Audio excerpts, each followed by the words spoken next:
My name is Adrian. I'm the PMO practice lead for ResultsPositive.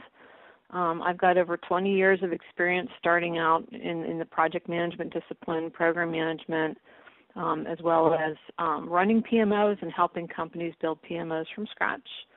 I bit the bullet last year and got my PMP certification, so despite the fact that I had all this experience, I was kind of flying without one, so we've got that tucked under our belt. And I'm currently doing some studying for a Scrum certification. So what we're going to focus on today are just some high-level approaches and best practices. And as I think about my career in being with in the project delivery space, you know, I tried to encapsulate a handful of things that if you're in the PMO space, if you can you know, drive improvements in any one of these areas, or even if you are lucky enough to be able to tackle a couple, you're definitely on the road to getting your PMO into that, you know, value-added space that all organizations want. So we're going to talk a little bit about the overview, a maturity model, and the types of services you can offer, the value proposition, how you integrate people, process, and technology, as well as some things that have worked for organizations that I've either provided consulting to or been a part of in the past. So if you think about PMOs, they're typically broken down into you know, three types. There's the supporting PMO, the controlling PMO, and the directive PMO. And the supporting PMO tends to be more of a deliverer, you know, an organization that helps deliver tools and templates and some process. A controlling PMO is, you know, a supporting PMO with some additional layers of governance on top, and a directive PMO also has you know, project and program delivery and oversight, typically as a piece of it. Pretty common in the industry. I actually pulled this information, you know, out of Gartner, so it's you know, relatively decent little tidbit. There's not necessarily a right or a wrong way as far as how you structure your PMO or what type of PMO you want to be, and you can definitely blend across the spectrum. The thing to keep in mind is, you know, as you think about where your organization is today and where you want to drive your organization in the future, you know, what makes the most sense, you know, for your specific organization. So then, as you think about the different PMO types, there are a variety of services that are offered by PMOs. So, you know, they want project administrative support, and those are people like project controllers and project analysts that can get in and help support, you know, PMs and program managers. They want standards, methodologies, and processes. Typically some level of, you know, coaching, mentoring, training, certification. Project reporting is the biggest thing that organizations want, and surprisingly it's not always super robust reporting, but just having, you know, having that list of what are we working on, what's the status, where is it, and how much we've spent is often a great place to start. And then as you think about, you know, structuring the knowledge sharing component around your PMO, how you structure documentation, some of the early components of portfolio management. As you start expanding into controlling and ultimately, and then getting over towards directive, PMOs take on a little bit more of a different flavor. They get involved in project audits, and those audits could be self-audits or they could be audits that are aligned to some regulatory concern. Project costing, scheduling, you know, the financial controls, resource and effort controls typically come into play. Business case development and benefits realization are two big mastery points. Resource management is always a hot topic. And then to the ability that you can also integrate your PMO services with your application development portfolio management, that often helps drive some of the projects that you'll be doing, as well as it often plays into a portfolio management, a prioritization and approval process. So those two typically go well and well together and are hand in hand.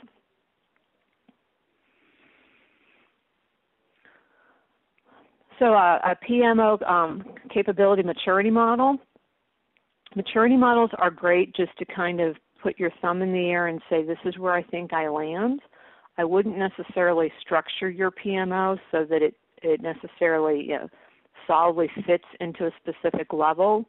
And I also probably wouldn't get too hung up on having to strive for perfection and being level 4 as is outlined in this maturity model, or possibly level 5 that are outlined in other maturity models. Again, the goal is to take a step back and look at where you are today, get a sense from your organizational leadership where you want to be in the future, and then put a plan in place that can be chipped away at in great bite-sized chunks to get there. But using this as just sort of a guide point, a level 1 PMO would be starting to do resource planning. You would have some form of a portfolio, whether it's just a list of projects. You would understand what the role of a PM is. You'd have some tools, and PMs would be something that would be considered valuable within the organization. When you get to level 2, you're starting to get to some level of repeatability and consistency with your processes and your people and your tools. Portfolio management is becoming a little bit more mature, so not only do you now have a list, but you're starting to think more about prioritization. You're starting to put in processes to start and stop projects. You're looking at project performance measures, so whether you're focusing on earned value management or some of those tools or other ways to measure project performance, you're looking at those types of items. And then you're also looking at ways to improve project communication through various collaboration tools and protocols. As you move up to level 4, you're trying to, again, become more predictable, possibly integrating with other process sources within your organization. You're also starting to define more around measures and metrics and have the capability to provide reporting and data to various stakeholders so it can help drive decision making. You're looking more, instead of resource planning, which is the ability to start to make sure that you've got the right people doing the right work. Now you're starting to look at resource optimization, which allows you to take that same concept, drive it further, but really be able to make sure that you've got the right people in your organization to deliver the work, and even get it to the point where you're determining, where does it make sense that we buy or rent resources versus where do we want to have those skills in-house. And then when you get to level 4, that's where you've got more robust practices. You've got the ability to go back and look at previous projects and programs and leverage off of their best practices. You've got solid business alignment, so the PMO is looked at as a leadership capability within your organization. You've got some enterprise-wide influence, so whether you're seated in a technology division or a business division, you have an enterprise focus. And the work that you're doing is somewhat projectized. So projects are a way that your organization gets certain types of work done.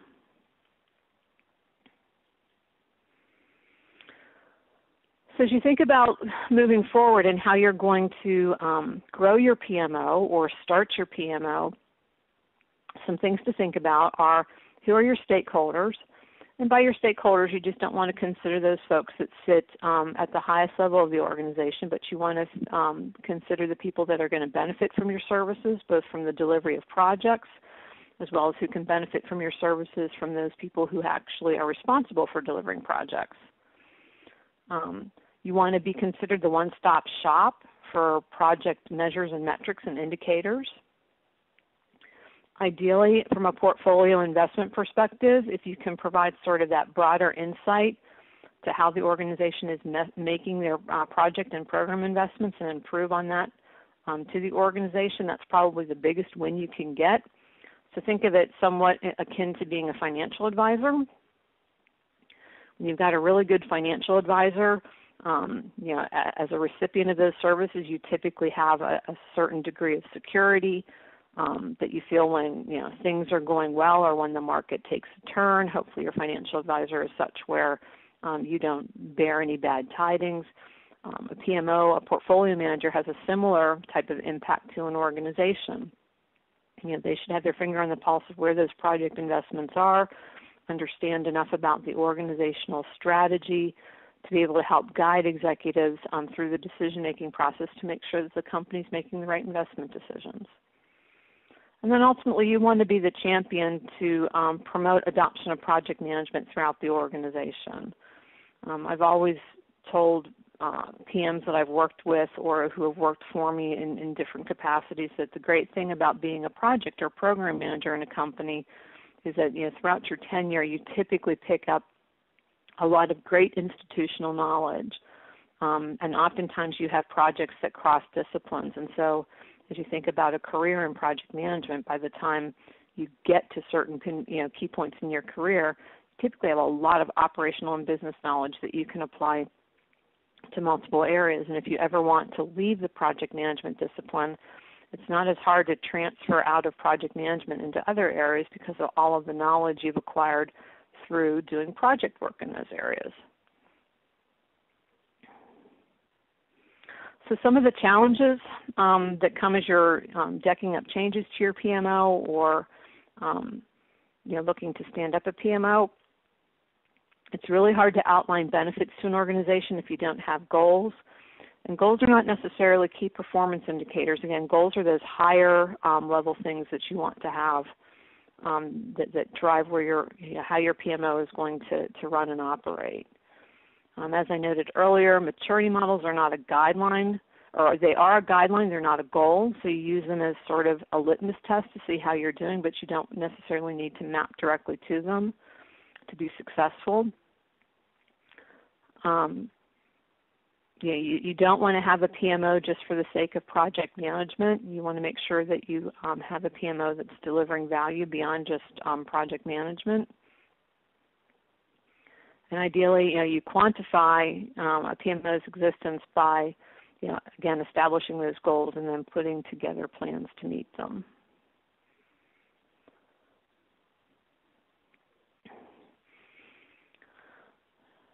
So as you think about the life cycle of a project in sort of a high level, the services and types of things that a PMO offers also follow somewhat of a cyclical nature. So in the sense if you think about creating projects or starting those ideas, that's a demand management process where you want the ability to capture all of those great ideas, and even if you don't do them, you want the ability to hold on to them, because just because you don't do them this year doesn't mean that you won't do them next year. Or the other nice thing about holding on to them historically is as you've got organizational change, maybe Executive A wanted to do a certain project at one point in time, and for some reason it wasn't funded or didn't take flight.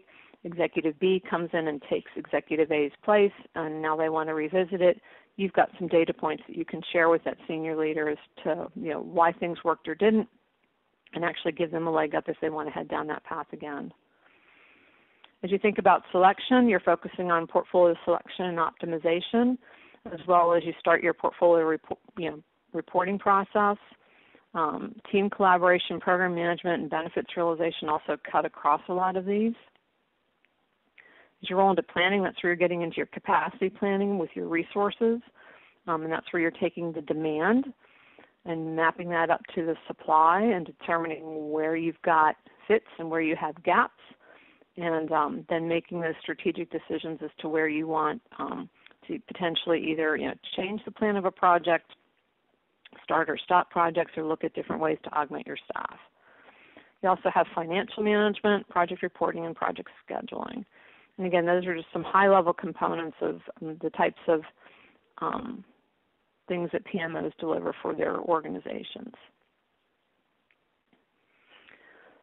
So overall, the big keys to success, as I've looked across to the various customers that I've worked with, as well as the PMOs that I've run, where PMOs can make a huge difference to their organization, is your project intake process, how you deliver, your talent acquisition or resource management process, and then the measures that you supply. And I think out of all of this, if I had to reorder them as far as the biggest impact, I would say that the biggest impact would be number one, your intake process, followed by your talent acquisition and resource management. then followed by delivery, and then your measurements. And I'm not minimizing measurements, but I think a lot of organizations sometimes also over-focus on measurements and make them a little bit more complicated than they need to be. And if you get your processes in good order, the measures will often follow in pretty reasonable fashion. So as you think about an intake process, you've got business goals and objectives that tie to your organizational strategies. And if you don't currently have a business or a portfolio intake process and it's more of a squeaky wheel kind of approach, or whoever screams the loudest gets what they want, you can start by pulling together the components of an intake process and then mature it over time. And typically, it takes a budget cycle or two to really get a portfolio intake process stood up and starting to turn around value pretty quickly. So it's also probably, even though it sounds like it can be a very cumbersome thing to do, you can get pretty quick benefits from an intake process in comparison to some of the other things, just because your audience is typically a little more focused. And if you can sell it at the top with a steering committee of executive leadership that will help drive those portfolio decisions, a lot of the rest of it falls into place. So what you want to be able to do ultimately is increase the capability to execute your projects and programs and provide better decision making. And so as you think about implementing a project intake process, one of the first things you need is really solid sponsorship, because that intake process is going to need to be governed by executives or high-level stakeholders in your organization, and you want broad visibility and broad participation. So you want to make sure that you've got key leaders from all the areas that comprise your organization so that they can have input into that selection process. You can, from there, to the degree that you pull those people together and the various measures and metrics that you come up with to determine what's a good project or what's not a good project, that's some of the blocking and tackling that has to occur. But if you're going to stand up an intake process, I would start somewhat simplistically, because maturing the ability to develop business cases in an organization does take some time. It's a little bit of a blend of art and science. You'll want to partner with your friends in finance. And again, you'll probably want to keep it simple initially.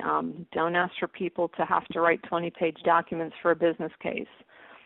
Start simple, see how, to what degree that starts to get you something that you can drive decisions, and then as you go through a couple cycles, continue to refine and improve it.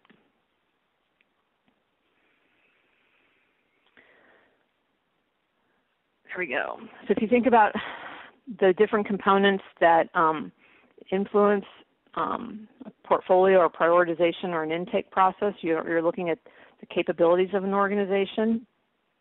Typically, those capabilities are going to drive the ability to deliver products or services or whatever it is that your organization does. You're going to be looking at dependencies, and those dependencies are both project-related dependencies as well as the dependencies that you have just to run the business. And the same thing will follow in the resource management discussions, but dependencies in an organization are not always just project-related. They're often business dependencies. There are things that companies do just as part of running their business that will impact the ability to get project work done. So to the degree that you can account for those dependencies, it's helpful, and it'll give you a much broader, fuller picture of what your portfolio ultimately can look like. You want a way to capture those initiatives, and again, to the degree that you can sort of think about an initiative on a slide that provides some level, high level of here's what it is we're trying to accomplish, here's the value proposition or the scope, some high level dollars, some high level resource requirements, some high level timing, and not so much, we want to start in March and we want to be done in September, but the high level timing is, assuming we get the resources we need, we think that this project would take 6 months, 9 months, 18 months. Some of this information is driven by an estimation process, and that estimation process is not one and done. It's a cyclical event. Estimates are refined as you get a better idea, and you take the scope or the idea, and you migrate that down to business needs and features, and then you boil that down to requirements or use cases or whatever your requirement mechanism is. Those estimates will continue to refine, and how that initiative was decked up initially, it could change. Once you get that data, you map it out and come up with sort of what we call the unconstrained sequence of events. So if you had all the resources and all the funding and so forth, and the ideal way of doing what it is you want to do in your portfolio, this is the way that you would do it. And the logical piece of it is also looking back at dependencies that flow against the projects. And then from there, you come up with different ways to determine how you're going to make your investments. And those investments could be driven by financial criteria in the organization. They could be driven by resource criteria. They could be driven by strategic criteria. And from there, you come up with your constrained list, or your constrained roadmap. And that's a view of what things look like based on what you have to deliver the work today. And then from there, you get into your resource and capacity planning, which is where you start making decisions if you need to look at augmenting staff in your organization, or changing the sequence of the portfolio, or elongating certain pieces of the portfolio so that you can get it done.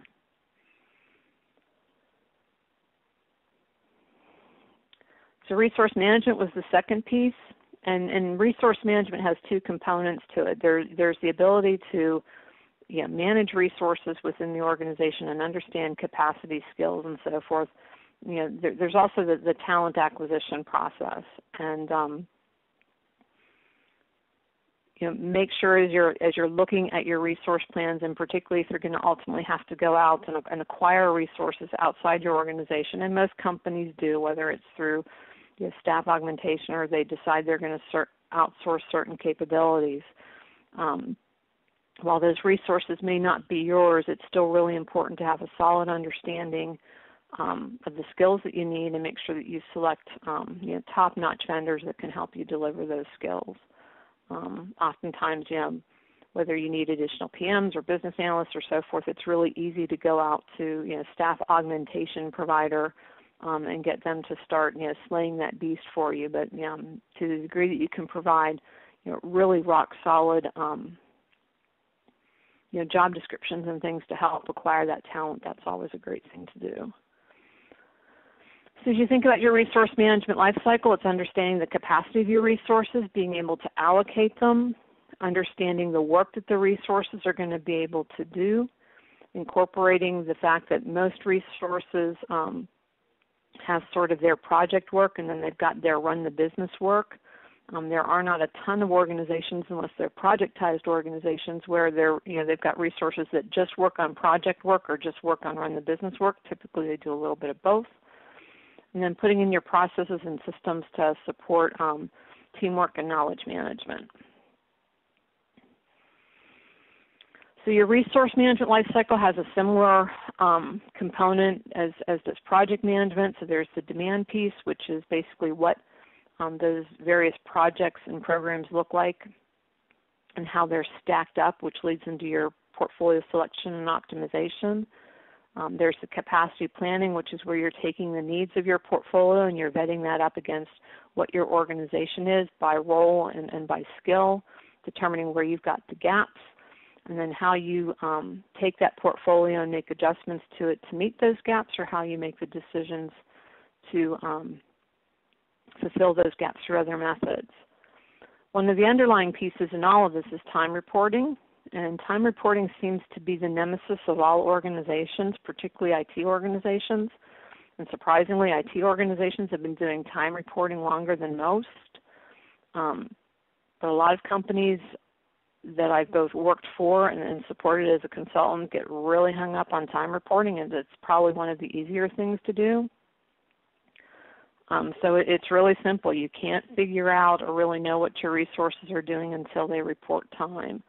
And so rather than making time reporting coming across as big brother's watching what you're doing, make time reporting more of, we need this data to make sure that we've got enough of the right people so that we can get the work done of the organization. Similar to your project management maturity model, there are resource management maturity models. And basically they fall along the lines of, first is getting visibility to the work, and that's where most organizations start. If you don't have, some way of tracking who's doing what, whether it's through a system or even, a lot of organizations will start on spreadsheets. It's really hard to have an understanding of how demand and capacity will work. It's an understanding the assignments and the effort and needs of those assignments, and this is where project management estimating and project management scheduling kind of starts to fold into this. And so to the degree that you can mature your project scheduling practices and work plan practices concurrently, that will help you move from level 2 into level 3, which is where you get into governed capacity. And by governed capacity, it means that you don't have people just willy-nilly running throughout the organization getting people to do work. There's a little bit of organization around it. And then you can get up towards more schedule-driven capabilities and then the granular management level. Most organizations that I see, they get to level 3 pretty comfortably, and that's about as far as they really go. They may have some earned value management components that they put into project schedules, and they'll do some reporting on that. But to the degree that they really have super detailed out work plans where they know exactly what tasks everybody's doing on a given day, typically most organizations don't get that refined. This is a continuation of the model that also, again, digs down more into the capacity planning, governance, and the business value that these various levels drive. I won't dig super deep into that, but you can work through that as part of the deck when you get the deck from Zach. And it'll help you kind of determine where you are in the resource management component and where you might want to go in the future. So as you think about measuring organizational performance, again, it's still just like your portfolio intake process, it ties back to understanding the mission and values of your organization as well as your strategy and capabilities. Typically when organizations are looking at measuring organizational performance, they're looking at a multiple of different lenses. And so you think about an organization's financial results, you think about how you satisfy your customer. Organizations will often measure how they're learning or growing their talents. So to the degree that you've got solid bench strength and can easily promote people from within. They'll look at internal process maturity. They'll look at staff satisfaction, so those are your employee surveys. And then in this day and age, a lot of organizations are measuring things like community and environmental involvement. So to what degree do you support community activities in the areas where you've got locations? You vet that all up against your critical success factors, and whether it's strategy or a specific project or program, you'll want to make sure that they have critical success factors. And then typically most organizations at an organizational level end up with 80 measures or metrics and possibly 10 to 12 KPIs. A PMO can follow a similar type of approach, and again, you're looking at financial results, customer satisfaction, which is to the degree that the people who receive your PMO services are satisfied with those offerings. Are you able to provide your PMs and the people that work on projects an environment where they can learn and grow? How are your internal processes? And then again, how is your staff satisfied with the workings of your PMO? As you think about a metrics framework and the definition of metrics, you want to consider the relevance of a metric. So you typically don't want to put together measures and metrics that you're going to be doing just if it satisfies the needs of one or two people. You want them to be broad so that you're meeting the informational needs of a larger group of people. You want to keep the number something that you can manage to and possibly grow it over time. A lot of organizations get a little overzealous and they get a bunch of things that they're going to measure to, and then it becomes cumbersome for them to measure to it. They have a hard time delivering those measurements in a timely fashion, and then it typically causes consternation for their PMO. You want to have ownership and accountability for measures and metrics, and so while the PMO may be the one that's responsible for delivering some of the measures and metrics, some of the ownership may not necessarily sit within the PMO, particularly as you think about resource management. Some of that ownership may be shared, or you may have a specific champion that helps champion that for the organization. And then to the degree that you can provide sort of a baseline of measures and metrics, and then to what degree do you want to grow and improve those metrics over time. So keeping it simple and starting with, some easy things to start with a PMO. So you think about your business and strategy alignment. Start with things like the number of projects that you can actually tick or tie to your strategic objectives, and which ones can you tie them to. And put a fair amount of subjectivity around this, so that people aren't just saying, well, I know that this is a customer satisfaction project, and you really can't find that tenant there. So make sure that those are looked at with a pretty critical eye. Your project health by strategy. So as you think about the projects that roll up to a given strategy, how are those projects performing, and does that also then become an indicator of the overall health of the strategy? If you look at your processes, the number of projects that are following your approved approaches, the number of or percent of milestones or activities completed as planned, and of course your number of projects completed on time. As you think about collaboration and knowledge management, which project teams are doing a really good job of giving you good, solid best practices that can be reused by other projects, and which projects are able to leverage some of those best practices in resolving issues or risks. As you think about the professional development component, do you have certified PMs? Are certifications something that your company values? If they're not, that's okay. I know a lot of certified people that have a PMP certification that it's pretty obvious that they were really good at taking tests. So come up with how you're going to measure the educational value of your PMs. And then to the degree if you're leveraging a lot of contractors, how can you start to decrease those expenditures by building your expertise in-house? Resource management would be improved utilization and improved employee satisfaction. And then issue and risk management, so you think about the issues reported, the number of issues resolved, how much, what is your issue aging, and the spread of high impact issues versus low impact issues. And again, starting with a scorecard that focuses on these types of areas with a select number of metrics in each area is a great way to keep it simple and start simple and then grow as you get more mature. So as you think about your EPMO architecture and some of the things you're going to want to pull together, you'll want to have sort of your service and process catalog. So what services are you going to offer? What processes are you going to support? Consideration of PPM tools. Not necessarily, I don't know of any tool out there that necessarily meets everybody's needs. Each tool has its pluses and minuses, and oftentimes they're still married with other tools. So as you think about your PPM tool, you need to think about to what degree you're going to use desktop tools and so forth to aid that, whether it's Excel or Microsoft Project or those components.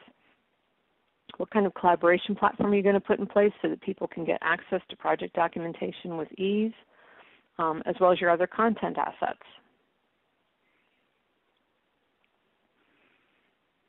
As you look to implement changes in your PMO, remember it's not a sprint, it's a marathon. It takes time. The last PMO that I stood up outside of the consulting arena, When I entered the organization had spreadsheets and Word documents, and when I left the organization 3 years later, we had a PPM system. We had mature processes in place. We were probably at level 2.5 in resource management. We were probably at a 3 in the PMO component and prioritization component. It was repeatable. It was auditable. We had toolkits that supported both, agile or iterative type development as well as waterfall type development. And that took, that wasn't just one person's work. That was, different teams doing different things throughout almost a 3-year period to get us there. Think about implementing in iterations. So what little pieces of functionality or process improvement can you deliver versus sort of taking the big bang approach. The challenges with the big bang approach is typically there are higher startup costs, you run into some higher risks, and while you may be able to demonstrate ROI quicker, oftentimes when you do the big bang approach you have sometimes issues with adoption because the organization can't swallow all of that change in process in one sitting. Just like your portfolio framework where you've got criteria there to help drive decisions and prioritize, you'll want a similar type of framework to help drive decisions and prioritize your PMO implementation plan. You need to make sure that, implementing changes in your PMO or standing up a PMO from scratch is just like running a program. So you need to understand what the scope is. You need to understand, where the barriers are in your organization, where the enablers are. Your risks, and then make sure you have a pretty robust organizational change management practice in place to help drive the adoption. And the adoption just isn't in your PM space. It's how you get resource managers to play in the sandbox with helping doing capacity planning. It's how you get the business involved in playing in the sandbox with being able to help with requirements and stand up good business cases, because ultimately the business owns the business cases, not the PM. The PM is your delivery person, and sometimes those are tough concepts for people to get their heads wrapped around. Again, break down your implementation plan into work streams and create a roadmap that includes what you want to get knocked out in the future. It's typically never one and done, and you have to account for changes in organizational strategy, changes in leadership, even changes in the way that you possibly deliver projects. So some things to keep tucked in the back of your head that sometimes burden PMOs. Sometimes PMOs are seen as somewhat bureaucratic or unresponsive. This can be counteracted by keeping your governance model light. And if it's going to be a little bit heavy, make sure that that weight delivers value. You need to have executive involvement. It's really hard if you're a director of a PMO or even a VP of a PMO if you don't have your peers along there with you for the ride. Oftentimes you're going to find yourself alone in the field. PMOs are often seen as an IT thing because that's typically where they started as part of Y2K. That's where PMOs really started to take roots. So to the degree that you can while you may be in IT or aligned to IT, to the degree that you can demonstrate that business value, and typically that comes as part of your prioritization process and your intake process, that'll get you credibility across the organization and not made you look at so much as an IT thing. Make sure you take into account your project manager's perspective. They want to make sure, from a PM's perspective, they have to do status reports and so forth, but if your methodology and approach is so burdensome that all they feel like is that they're pushing paper and they're not able to focus on delivering projects, then possibly you've over-architected. So as you're looking at, the metrics and so forth and the data that you want to report on and the information that you need to pass on to executives, you have to keep in mind to what degree do you need the PMs involved in this and make sure that it is truly providing value to the organization. So focusing to drive that success, make sure you've got solid leadership, keep it customer focused, So again, don't do a PMO just for the sake of being a PMO. Keep your focus on teams and people, so to the degree that you can collaborate, that's always a good thing. Continuous improvement, process and change. To the degree that you can have documented processes, so as you're pulling people on board, it's easy for them to get up to speed. That will just continue to improve your ability to deliver. As you think about leadership, you want to make sure that you have a champion, and that champion understands your vision. You want that person or small group of people to be able to help you sell the value proposition. You want to make sure that they're bought into the necessary resources and tools that you're going to need. And then, of course, as a PMO leader, you need to have work to hold people accountable to deliver on those results. From a culture perspective, try to keep decision-making, whether it's on portfolio intake or resource planning or whatever the decision of the day is, try to keep it fact-based versus emotion-based. Particularly in the resource management space, you can get into a lot of passionate discussions about resources. So as a PMO leader, you can diffuse a lot of that passion by coming up with a great way of presenting resource needs and so forth from a fact perspective. Make sure that your communications are open. Also make sure that you're a collaborative organization. You'll improve your credibility by demonstrating those qualities both inside the organization that you sit into the broader company. Make sure that you stay customer focused. This is pretty self-descriptive. For people and teams, again, it goes back to collaboration. You want to make sure that your PMO is the authority over things like resource management and utilization. The one thing that is the bane of pretty much everybody's company, whether it's in the project management space or any other space, they never have enough resources, and resources can be time, people, tools, and money.